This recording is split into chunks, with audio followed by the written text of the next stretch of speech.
देखिए, वक्फ कानून को लेकर जो संशोधन विधेयक केंद्र सरकार के द्वारा सदन में जो लाया गया है, इसको लेकर पूरे देश में विरोध है। ये मसला केवल रांची बरम्बे का नहीं है, ये देश का मसला है।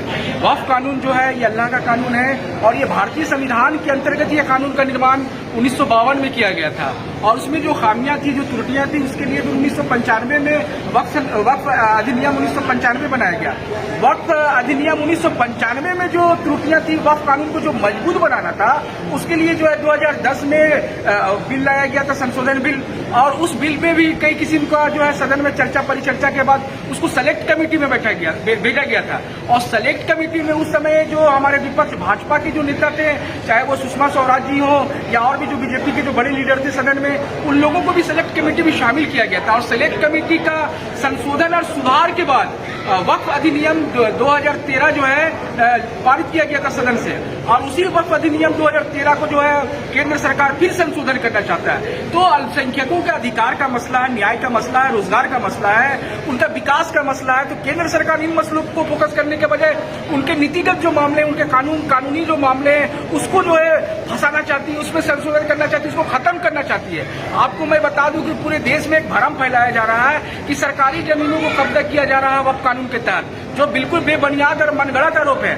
हमारे पूर्वजों ने, हमारे बड़ों ने अपनी निजी जमीन का एक बड़ा हिस्सा मस्जिद के लिए, मदरसों के लिए, कब्रिस्तान के लिए, मीनारों के लिए, मज़ारों के लिए और शैक्षणिक संस्थान, अस्पतालों के लिए, मुसाफिर खानों के लिए जो अल्लाह के नाम पर वक्फ किया है, वो भारतीय कानून के तहत वो निबंधित हुआ है।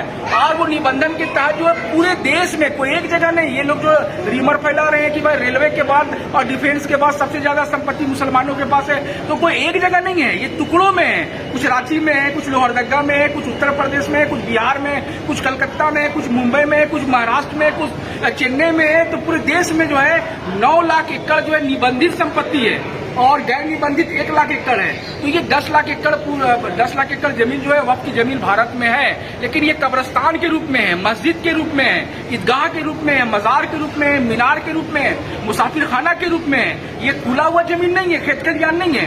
तो इसको जो रीमर फैलाना कि भाई मुसलमान कब्जा कर लेता है सरकारी जमीनों पर, सरकार ने वक्फ की जमीनों को कब्जा किया है। बड़े बड़े जो भू माफिया वो वक्फ की जमीनों को कब्जा करके बैठे हुए हैं। हम लोग उस पर सुधार का मांग कर रहे थे, उसको मुक्त करने की मांग कर रहे थे, लेकिन ये तो सरकार जो है वक्फ बोर्ड को ही मुक्त करना चाहता है, वक्फ कानून को ही बदलना चाहता है। तो इसको लेकर पूरे देश में विरोध है। और हमारा ये कहना था माननीय प्रधानमंत्री जी से कि आपको वक्फ अधिनियम 2013 में अगर सुधार ही करना था, संशोधन करना था, तो जानकार लोगों से आप राय मांगते हैं, मुस्लिम सामाजिक संगठनों से सुझाव मांगते हैं। आपने ना सुझाव मांगा ना राय मांगा, आप तानाशाही रवैया अपनाते हुए हमारा जो वक्फ कानून है उसमें संशोधन करने का प्रयास कर रहे हैं। इसको बर्दाश्त नहीं किया जा सकता। और केवल संशोधन आप नहीं कर रहे हैं, वक्फ बोर्ड में अब जो है हमारे गैर मुस्लिम भाइयों को भी शामिल किया जाएगा।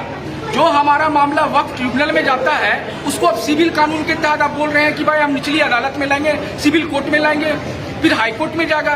तो हमारा अपना कानून है जो भारतीय संविधान के तहत है, उसको आप खत्म करना चाहते हैं, उसको सिविल लॉ बनाना चाहते हैं। तो ये बर्दाश्त नहीं है। ये सारा कुछ भारतीय संविधान के तहत है, लोगों को समझना होगा और सरकार को भी समझना होगा। ऐसा ना हो कि इस भारतीय समुदाय और भारतीय समुदाय में मुस्लिम समुदाय सड़क पर उतर के इस निर्णय का विरोध करे। ठीक है।